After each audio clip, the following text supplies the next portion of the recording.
Board exams आने वाले हैं, 5th बोर्ड, आप सभी को पता है। 5th बोर्ड का पेपर पैटर्न कैसा होता है ये हमें नहीं पता है, तो आज हम एक सैंपल पेपर 5th बोर्ड का सोल्व करेंगे। ये मॉडल पेपर नंबर 1 है। ये पेपर सोल्व करने के बाद आपके माइंड में एक रेंडम सा आइडिया हो जाएगा कि पेपर का पैटर्न क्या होता है। पैटर्न मतलब ये नहीं है कि क्वेश्चन सेम है, क्वेश्चन इसी तरह के आएंगे, हमें पता लग जाए कि क्वेश्चन किस तरह से आएंगे। क्वेश्चन में भी डिफरेंट चेंज हो सकते हैं क्वेश्चन, है ना। अब देखिए इससे हमारा पहला क्वेश्चन है, choose the word which has a different sound of the underlined letters. Choose the word, हमें एक शब्द चुनना है which has a different sound of the underlined letters. ये जो अंडरलाइन हो रखे हैं यानी जिनके नीचे लाइन खींचे हुए रेखांकित हैं, इन रेखांकित शब्दों में से ऐसा कौन सा शब्द है जिसका साउंड अलग है ना। मैं आपको चारों रीड करके बताऊंगी और फिर आप आंसर बताना कौन सा ऐसा वर्ड है। जैसे पहला SLOW slow, slow, slow means धीरे, SLOW स्लो। अगला है B GLOW glow, C LOUD loud and D BLOW blow. यहाँ ध्यान देना, हमें सिर्फ किसका साउंड देखना है, आगे के 3 लेटर्स का। आगे के 3 लेटर्स का साउंड देखो, 1 2 3 स्लो। SLO क्या था, स्लो। GLO क्या था, ग्लो। LOU आगे के 3 लेटर्स, LOU ये लाउड, क्या साउंड आ रहा है, लाउड। क्या आ रहा है, लाउड। और BLOW ब्लो। बताओ किसका साउंड अलग है, लाउड। किसका साउंड अलग है, लाउड का। तो इसमें हमारा आंसर क्या हो जाएगा, लाउड। इसमें आंसर क्या है हमारा, सी, लाउड। इसका साउंड डिफरेंट है ना, तो ये हमारा आंसर हो गया सी। अब नेक्स्ट देखो, नेक्स्ट है प्रोनाउन। प्रोनाउन यानी सर्वनाम। सर्वनाम देखिएगा, जैसे दीपिका, दीपिका देश में थी और आशा। दीपिका ने आशा के लिए चाय बनाई, है ना। दीपिका ने आशा के लिए चाय बनाई। अब दीपिका एक लड़की है, लड़की के लिए क्या आना चाहिए बताना, हिमसेल्फ, हरसेल्फ, देमसेल्फ या योरसेल्फ। लड़की है तो लड़की के लिए क्या आएगा, हिम, हर, देम या योर। क्या आना चाहिए, हरसेल्फ। Very good. क्या आना चाहिए, हर, क्योंकि हर किसके लिए आता है, लड़की के लिए। तो यहाँ पर हमारा आंसर इसका क्या हो जाएगा, बी। नेक्स्ट देखिए, we should help the dash while crossing the road. Road cross करते टाइम हमें हेल्प करनी चाहिए। We should help the dash while crossing the road. किसकी हेल्प करनी चाहिए, ओल्ड पीपल, ओल्ड पीपल बुजुर्ग व्यक्ति, बाइकर्स जो बाइक चलाते हैं उनकी, साइकिलिस्ट साइकिल चलाने वाले, या क्राउड भीड़। किसकी करनी चाहिए, ओल्ड पीपल। किसकी करनी चाहिए, old people. If you know the answer then only raise your hand and say ma'am may I. What will you say, ma'am may I. अगर आपको आंसर पता है तो सारे एक साथ नहीं बोलेंगे, बस वो बच्चा हाथ उठाएगा और वही जवाब देगा, ठीक है। तो इसका आंसर क्या हो जाएगा, ए। हमें किसकी हेल्प करनी चाहिए, ओल्ड पीपल की। किसकी, ओल्ड पीपल की। नेक्स्ट 4th नंबर का क्वेश्चन देखिए, we should not cross the road when the traffic light is. हमें रोड क्रॉस नहीं करना चाहिए जब ट्रैफिक लाइट होती है। बताओ, रेड, येलो, ग्रीन या ऑरेंज। Yes, red. जब ट्रैफिक लाइट कौन सी होती है, रेड लाइट होती है, तो रेड लाइट पर हम रोड क्रॉस नहीं करते ना। अच्छा, कौन सी पर करते हैं फिर, हरी। हरी मतलब ग्रीन। Very good. तो इसका आंसर हो जाएगा A. Next is complete the word with the help of the letters given in the bracket. यहाँ ब्रैकेट में कुछ लेटर्स दिए हैं, कुछ अक्षर दिए हैं इंग्लिश के, तो लेटर्स दिए हैं। इन लेटर्स की हेल्प से हमें ये वर्ड पूरे करने हैं, है ना। तो पहला हमारा वर्ड है HUSE। H डैश, कोई और गर्ल्स के अलावा, बॉयज में से कोई नहीं, नहीं यू नहीं, तुम बोलो लास्ट। क्या आना चाहिए यहाँ पे, O HOUSE। तो अभी क्या बन जाएगा बताओ, हाउस। हाउस क्या बन जाएगा, हाउस मीन्स घर। घर बन गया ना, HOUSE। और नेक्स्ट है UMBR dash double LA। UMBR double LA। एक लेटर इसमें से मिसिंग है, बताओ UMBR डैश डबल LA किसकी स्पेलिंग हो सकती है, एनीवन, नो वन। चाहिए, यस, UME ई, और जब मैंने इसमें ई लगा दिया यहाँ पर तो अभी क्या बन गया? अम्ब्रेला। अम्ब्रेला, UMBRELLA क्या होता है? अम्ब्रेला। अम्ब्रेला मींस छाता। अम्ब्रेला मींस छाता। समझे बच्चों? तो हमारे जो कुछ क्वेश्चंस है ऑब्जेक्टिव टाइप क्वेश्चंस वो होते हैं जिसमें आपको काफी सारी चॉइस मिलती है, शॉर्ट आंसर होते हैं, वो हमारे ऑब्जेक्टिव टाइप क्वेश्चंस है, वो कुछ इस तरह से आएंगे आपके एग्जाम में। आगे का हम देखते हैं। तो अभी हमने आपके 5th बोर्ड के क्वेश्चन पेपर के सैंपल पेपर हमने किए हैं। सैंपल पेपर फर्स्ट हमारा चल रहा था और फर्स्ट में हमने कई सारे क्वेश्चंस देखे थे ऑब्जेक्टिव टाइप मल्टीपल चॉइस वाले।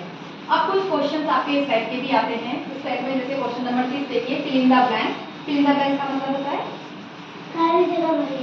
Very good, clap for this girl यार। खाली जगह भरिए with the correct article in the following sentences. यहाँ जो आर्टिकल दिए गए ए एन द आर्टिकल होते हैं, आपने पढ़े हैं, और ये आर्टिकल से हमें ये खाली जगह भरनी है। आर्टिकल भरने के पहले नियम क्या मैंने पहले भी बता रखा, आप ध्यान देना। अगर यहाँ एक वचन है तो ए और एन में से भरा जाएगा, और अगर बहुवचन है ना, तो हम द भर सकते हैं। द एक वचन के आगे भी आता है, बहुवचन के आगे भी आता है, लेकिन ए और एन की क्या शर्त है कि वो एक वचन होना चाहिए, पहली शर्त। दूसरी शर्त, अगर कॉन्सोनेंट है तो हम क्या लिखेंगे? सिर्फ ए, और अगर हमारा पहला लेटर वोवल है तो हम क्या लिखेंगे? एन। जैसे कि यहाँ देखिए, I read dash book. Only raise your hands. Yes you. An. An. Yes you बेटा। ए यहाँ पर क्या आएगा? ए क्यों आएगा यहाँ पर? क्योंकि बुक का बी वोवल नहीं है। अगर वोवल होता तो हम क्या करते? एन। और बुक क्या है? एक वचन की। आया समझ में? अब देखो next, Sunita is dash intelligent girl. देखो नए बच्चों के हाथ में तो yes you tell me. An यहाँ पर क्या आएगा? एन। क्या है यहाँ पर? एन। अब मुझे कोई बताएगा एन क्यों आया? नहीं रुको बस दो ही बच्चे। मैम क्योंकि आई वोवल में आता है। क्योंकि इंटेलिजेंट का आई वोवल है। ए ई आई ओ यू 5 वोवल्स पढ़े हमने, ये उसमें से है, इसलिए। ठीक है, अब देखो, make new words by adding suffix ly and ful full. ly और ful फुल ये सफिक्स यानी शब्द के अंत में, सफिक्स कहाँ होते हैं? शब्द के अंत में इन्हें जोड़कर हमें नए शब्द बनना है। आपको ये ध्यान रखना है, इसके पीछे ly आएगा, इसके पीछे ful आएगा। जैसे हमारा पहला वर्ड है HARM, harm. Yes FUL full. Harmful का मतलब होता है नुकसानदायक। हार्मफुल क्या बना? हार्मफुल। नेक्स्ट वर्ड है हमारा MONTH, मंथ। MONTH, मंथ क्या है? MONTH, month. मंथ के पीछे क्या लगना चाहिए? LY या FUL? LY। तो ये बन जाएगा हमारा मंथली। मंथ यानी महीना और मंथली यानी मासिक।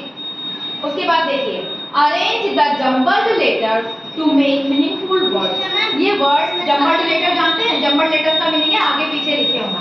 जैसे कि यहाँ पर ये जो वर्ड्स हैं, इनकी सीक्वेंस सही नहीं है इन लेटर्स की, ये लेटर्स आगे पीछे लिखे हुए हैं। हमें सही सीक्वेंस में लिखना है और एक मीनिंगफुल वर्ड बनाना है। जैसे यहाँ देखिए IKTE क्या बन सकता है? काइट। और काइट की स्पेलिंग क्या हो जाएगी? Yes, kite. अगला वर्ड है ROUGND, ground. That is spelling क्या होगी?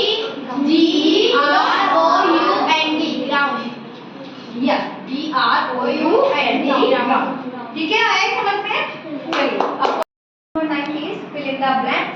खाली जगह भरें विद द वर्ड्स, शब्दों से गिवन इन द ब्रैकेट, क्योंकि इसमें दे रखे हैं ब्रैकेट में, यानी ब्रैकेट में दिए गए शब्दों से हमें रिक्त स्थान की पूर्ति करनी है। पहला वर्ड है हमारा ट्रैफिक, दूसरा वर्ड है राइट मतलब सीधा या सीधी, पुलिस जानती हैं आप, और उसके बाद लेफ्ट मतलब उल्टा। ठीक है, ऑलवेज ड्राइव योर व्हीकल, हमेशा गाड़ी चलानी चाहिए, ऑन द डैश साइड, किस तरफ? बस दो ही हाथ, किस तरफ चलानी चाहिए? लेफ्ट। कौन सी साइड चलानी चाहिए हमें गाड़ी? लेफ्ट। अपने लेफ्ट साइड में। आप देखो, आप कभी भी साइकिल वगैरह लेके निकलते हो तो कहाँ चलाते हैं? हमारे लेफ्ट साइड में। कौन सी साइड में? लेफ्ट साइड में। उसके बाद देखो, अ ट्रैफिक पुलिसमैन कंट्रोल्स, एक ट्रैफिक पुलिसमैन का क्या काम होता है? बोलो। ट्रैफिक कंट्रोल करना। क्या कंट्रोल करता हो? ट्रैफिक। तो इसका आंसर हो जाएगा ट्रैफिक। यानी इन दोनों में से हमने ट्रैफिक और लेफ्ट ये आंसर चूज किया। उसके बाद में क्वेश्चन नंबर 10 से लेके 13 तक है। कंप्लीट द पैसेज, ये दिया गया है छोटा सा पैसेज, इसको कंप्लीट करना है using the words from the bracket. Bracket में कुछ वर्ड नहीं है, इन वर्ड से इस पैसेज में जो रिक्त स्थान है उसे पूरा करना है। जैसे देखो पहला वर्ड है टिकट्स, हम सभी को पता है टिकट्स का मतलब क्या होता है। रेलवे, रेलवे भी पता है आपको। बोट, बोट सेकंड फॉर्म है बाय की, है ना, और अंकल। अब ये देखो पहला यहाँ पे last Sunday Sonu and Monu went to the देश station. Went to the railway, went to the railway station.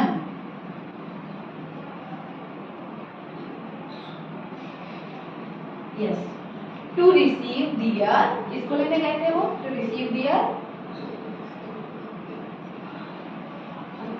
Uncle, to receive their uncle. yes, they went with their father, वो अपने फादर के साथ गए थे। their father, उनके पिताजी ने देश 3 प्लेटफॉर्म, उनके पिताजी ने क्या आना चाहिए बताओ। टिकट, बोट खरीदी, बाय की सेकंड फॉर्म बोट, उनके पिताजी ने खरीदी, क्या खरीदी 3 प्लेटफॉर्म टिकट। ओके, आगे समझ में? यस, बोलो मैम वी गॉट इट, तेज बोलो मैम वी गॉट इट। आगे देखते हैं। So question number 14 is tick T for true और F for false for the following statement. तो ये जो नीचे स्टेटमेंट दिए हुए हैं इसमें अगर आपको लगता है कि हमारा स्टेटमेंट ट्रू है तो हम टी को टिक कर लेंगे, और फॉल्स है यानी कि गलत है तो एफ को टिक करेंगे। पहले जैसा है Kali Bai was a teacher, Kali Bai was a teacher, no, तो नो के लिए हम क्या टिक करेंगे। Now pranayama increases our heart rate, बताओ प्राणायाम से हमारी हार्ट रेट इंक्रीज होती है। यस। उसके बाद we should throw bits of paper in the classroom, हमें क्लासरूम में पेपर फेंकने चाहिए। फेंकने चाहिए। इसके बाद Ramlila describes the story of Ram, is it true और फॉल्स? ट्रू। तो ट्रू के लिए क्या लिखेंगे? रामलीला किसकी स्टोरी बताती है? राम की, भगवान राम की। Tobacco is not good for, sorry, tobacco is good for health, tobacco health के लिए गुड होता है? नो। उसके बाद Vijay Stambh was built by Rana Kumbha, Vijay Stambh Rana Kumbha ने बनाया था। यस में क्या आएगा? True. Now match the following column A with column B, column A को कॉलम बी से मैच करना है। उसके लिए पहले आपको इसकी अच्छे से हिंदी पता होनी चाहिए। क्या है? स्टूल आप जानते हैं, डस्टबिन आप जानते हैं, ब्रूम मींस झाड़ू, ब्रूम मींस झाड़ू। उसके बाद चौक जानते हैं, बीक, बीक मींस चोंच, वेरी गुड, बीक मींस चोंच, और पॉन्ड मींस ताला।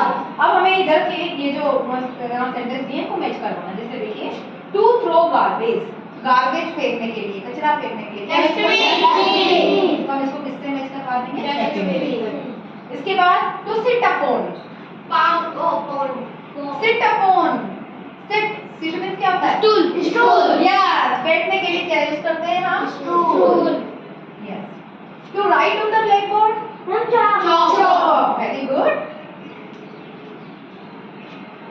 Now next is to clean dust, duster. To clean dust, धूल मिट्टी साफ करने के लिए क्या करते हैं? झाड़ू को क्या करेंगे? बोलो broom, BROOM, broom, क्या करेंगे? broom. Small area of water, pond, good. And the last one is long mouth of birds, beak, नहीं beak, okay, done. So next question है हमारा पैसेज। देखो बच्चों, पैसेज अटेम्प्ट करके आप एटलीस्ट 1/4 मार्क्स तो उसकी कमा सकते हैं आपके क्वेश्चन पेपर के अंदर। पैसेज बहुत इंपॉर्टेंट होती है किसी भी क्वेश्चन पेपर की। ठीक है, पैसेज में हमें क्या करना है? पहले क्वेश्चन जो हमें पैसेज दिया है उसे ट्वाइस यानी 2 टाइम्स आप उसको अच्छे से रीड कर दें ताकि आपको पैसेज अच्छे से समझ में आ जाए, क्योंकि हमें क्वेश्चन उसी में से अटेम्प्ट करने होते हैं। तो देखिए यहाँ जो पैसेज दिया है उसे ध्यान से हम पढ़ेंगे और समझेंगे।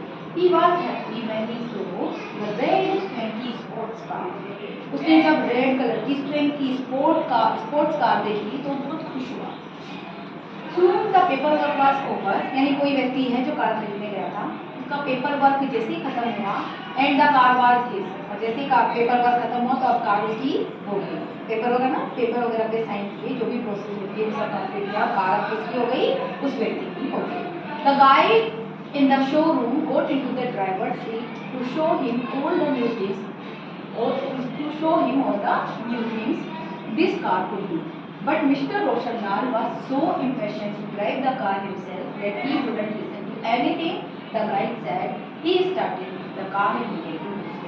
अब क्या है, जो जिसने कार ली थी यानी जो कार का मालिक था, उसे कार के सारे फीचर्स, सारे फंक्शन समझाने के लिए वहाँ पर शोरूम का जो ड्राइवर था वो ड्राइविंग सीट पर बैठा और वो जो गाइड था वो ड्राइविंग सीट पर जाकर बैठा, और कार के जो नए नए फंक्शन थे, नए नए फीचर्स थे, वो सारे किसको समझाने लगा, वो मालिक को समझाने लगा कि ये नई कार है, उसमें ये नए फीचर्स थे।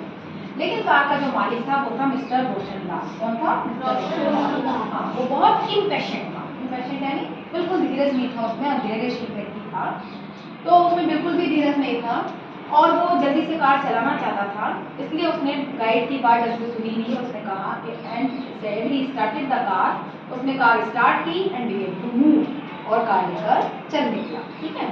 Now why did the guide in the showroom get into the drivers seat?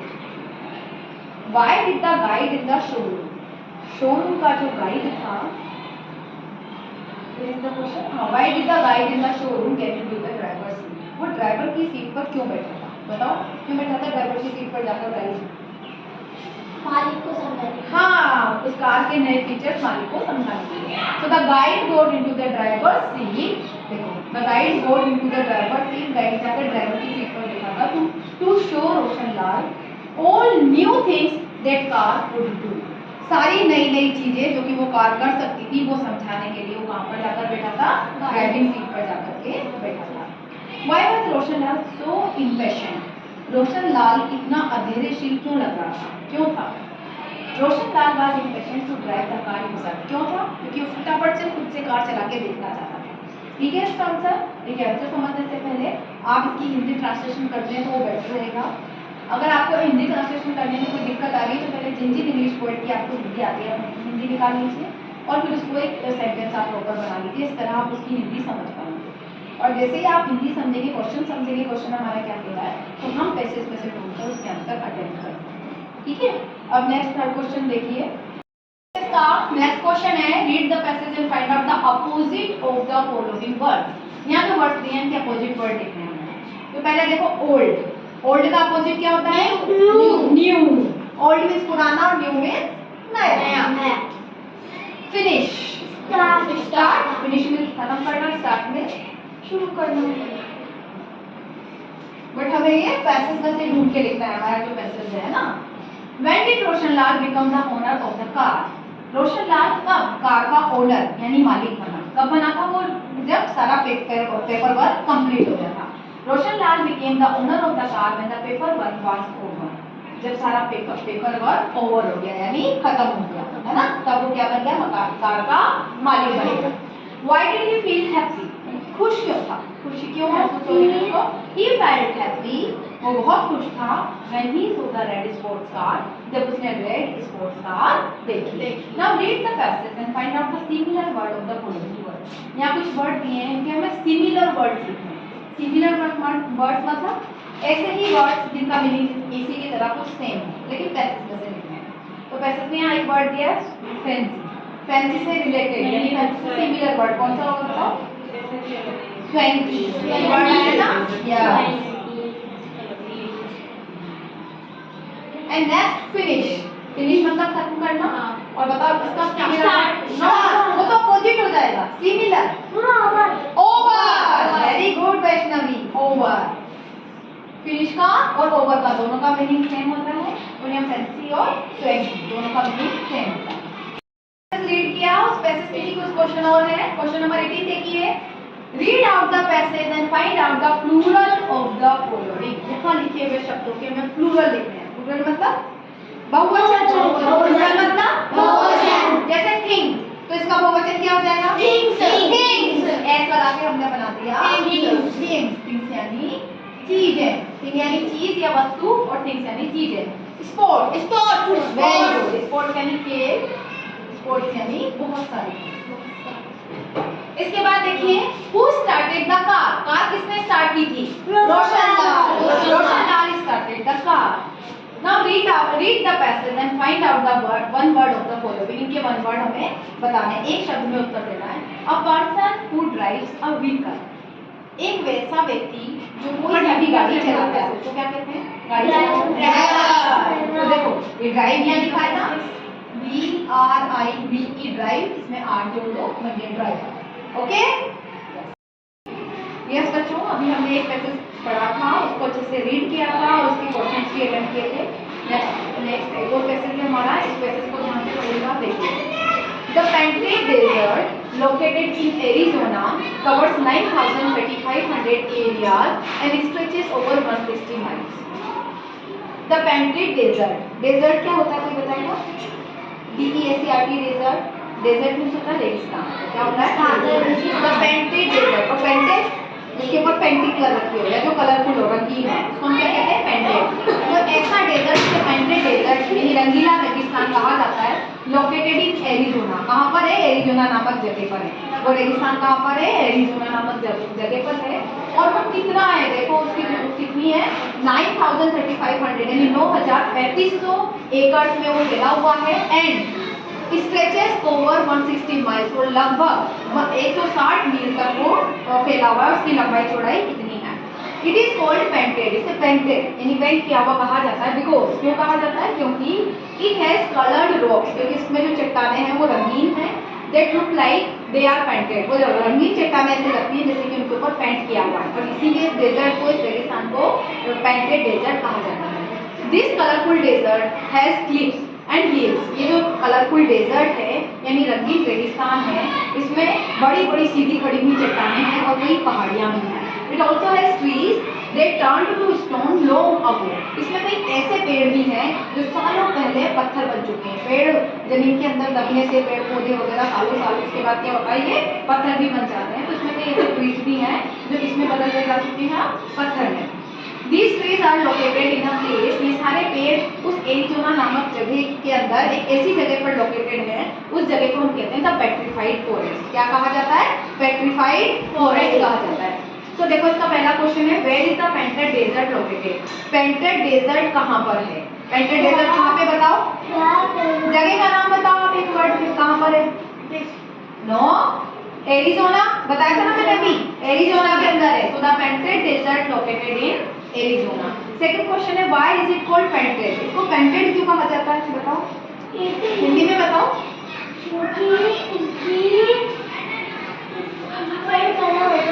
किस पर कलर हो रहा है? क्योंकि इस डेजर्ट में कुछ चट्टानें और कुछ पहाड़ियां भी पाई जाती हैं, और वो चट्टानें और पहाड़ियां रंगीन हैं, इसलिए वो क्या कहा जाता है? इसको पेंटेड डेजर्ट कहा जाता है। It is called painted because it has coloured rocks that look like they are painted. Okay, हमारा एक एप्लीकेशन लिखनी है हमने, लेकिन जो एप्लीकेशन लिखनी है ना, वो एप्लीकेशन देखिए, एप्लीकेशन ऐसा पार्ट होता है जो बहुत सारा तो हमें क्वेश्चन जैसे मटीरियल मिल जाता है उसका। जैसे आप यहाँ पे देखिए इमेजिन, इमेजिन का मतलब होता है कल्पना करना या मानना। इमेजिन आपकी मोस्टली एप्लीकेशन का जो क्वेश्चन है वो इससे स्टार्ट होगा। इमेजिन यू आर रिया और राकेश।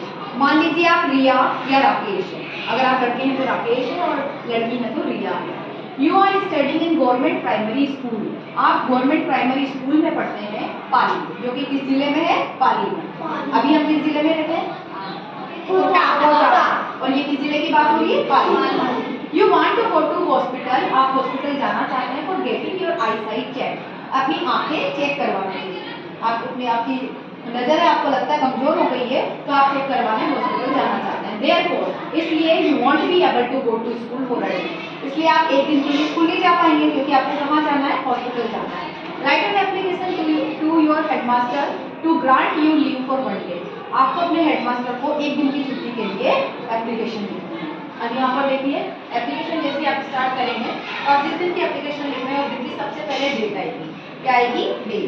उसके बाद आप जिस भी अधिकारी को या जिस किसी को भी आप एप्लीकेशन लिख रहे हैं उसका एड्रेस लिखा जाएगा कुछ इस तरह से। जैसे आप देखिए पद और एड्रेस लिखा जाता है। तो सबसे पहले हम डेट से स्टार्ट करेंगे। डेट का भी यहाँ एक नियम होता है एप्लीकेशन और लेटर लिखते टाइम में कि डेट में जो मंथ होता है, मंथ हमेशा नंबर्स में ना लिख करके वर्ड्स में लिखा जाता है। अब अप्रैल, अगर हम यहाँ डेट लिखते हैं तो हम ऐसे लिख देते 21 अप्रैल 2024, बट ये टोटली रॉन्ग डेट है। क्या होता है एप्लीकेशन और लेटर लिखते समय हमारा जो मंथ होता है फोर्थ मंथ अप्रैल होता है तो हमेशा मंथ वर्ड्स में लिखा जाता है। इसमें लिखा जाता है वर्ड्स में। और जो न्यू पैटर्न है उसके अकॉर्डिंग देखिए यहाँ कहीं भी कोमा फुल स्टॉप नहीं आता है। तो सबसे पहले हमने डेट लिखी, डेट के बाद में the headmaster government primary school Pali, यहाँ पर हमने जिसको भेज रहे हैं उसका एड्रेस और पद लिखा। उसके बाद में यहाँ एक लाइन छोड़ी जाएगी, लाइन ड्रॉप होगी। एक लाइन के बाद में हम यहाँ पे लिखेंगे सब्जेक्ट। अब हमारा सब्जेक्ट क्या है, यानी हमें विषय लिखना है। विषय क्या है हमारा कि हम जो एप्लीकेशन लिख रहे हैं तो शॉर्ट में एक लाइन में ब्रीफ हमें ये लिख देना है कि हमारी एप्लीकेशन सो एंड सो इस तरह से लिख रहे हैं। एप्लीकेशन फॉर लीव यानी छुट्टी। आप एप्लीकेशन किसकी लिख रहे हैं? छुट्टी। तो यहाँ आपने सब्जेक्ट में लिखा छुट्टी के लिए प्रार्थना पत्र। क्या लिखा?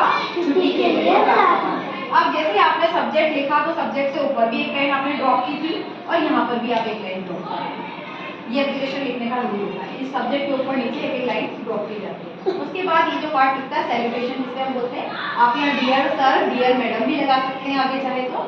यहाँ पर आप सर को लिखते हैं क्योंकि हेडमास्टर लिखा हुआ है तो यहाँ सर लिखेंगे, उसके बाद कोमा लगाएंगे और उसके बाद ये पूरी लाइन यहाँ पर आप ड्रॉप कर देंगे और नेक्स्ट लाइन से लिखेंगे रेस्पेक्टफुली आई बेग टू से, पूरे आदर के साथ सम्मान के साथ मैं आप कहना चाहता हूँ कि I want to go to hospital for getting my eyesight check, कि मैं हॉस्पिटल जाना चाहता हूँ, किस लिए?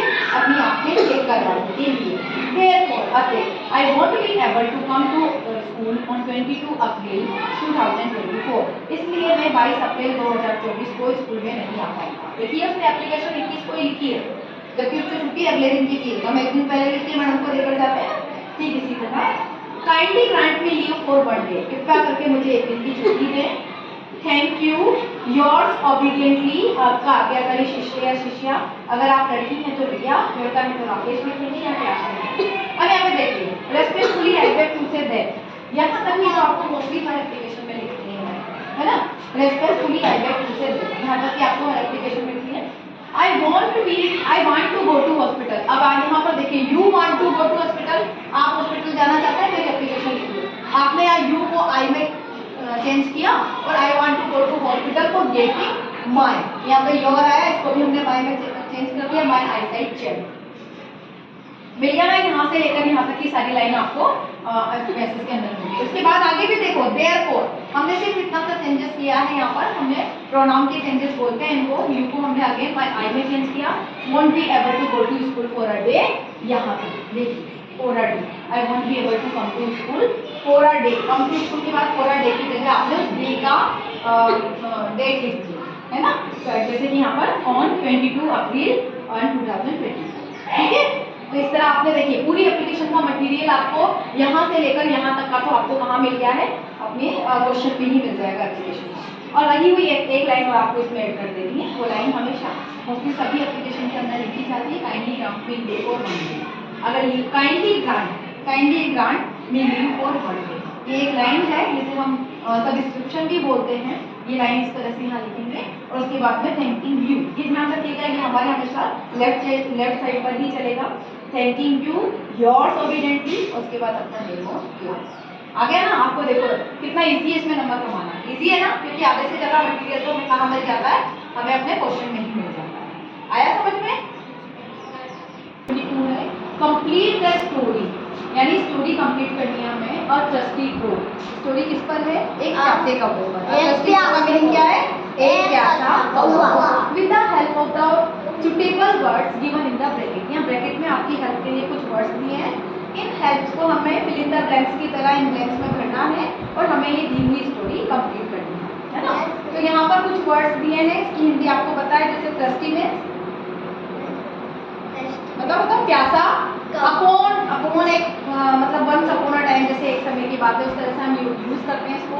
वाटर मतलब पानी, पोट मतलब घड़ा, ड्रिंक मीन्स पीना, स्टोन्स यानी पत्थर, रोज यानी ऊपर आना, और ड्रिंक मतलब पिया। तो देखो जब भी हम कोई स्टोरी स्टार्ट करते हैं तो उसकी पहली लाइन होती है once upon a time. Once upon a time, एक समय की बात है। तो इस वाले ब्लैंक में यहाँ पर क्या आएगा? अपॉन। क्या आएगा? अपॉन, है ना। उसके बाद देखो वंस अपॉन अ टाइम, एक समय की बात है। तो आप देखो फर्स्ट वाले ब्लैंक में हमने अपॉन तो कर दिया ना, अपॉन क्लोज, अपॉन आ गया। सेकंड देखो वंस अपॉन अ टाइम, देर बाद आपको ही वाज वेरी थर्स्टी, वो बहुत प्यासा था। तो सेकंड वाले ब्लैंक में क्या आ जाएगा? Thirsty. He flew here and there in search of water. वो पानी की तलाश में यहाँ वहाँ उड़ा, घूमने लगा पानी ढूंढने के लिए। He saw a pot. उसने एक घड़ा देखा। कहाँ देखा? In the garden. कहाँ देखा? In the garden. यानी बगीचे में। There was a little water. लेकिन घड़े में बहुत थोड़ा पानी था। There was a little water in it. Water भी हो गया और पोट भी हो गया। अब देखो हमारे पास ये चार वर्ड बचे हैं और चार वर्ड बचे हैं। He could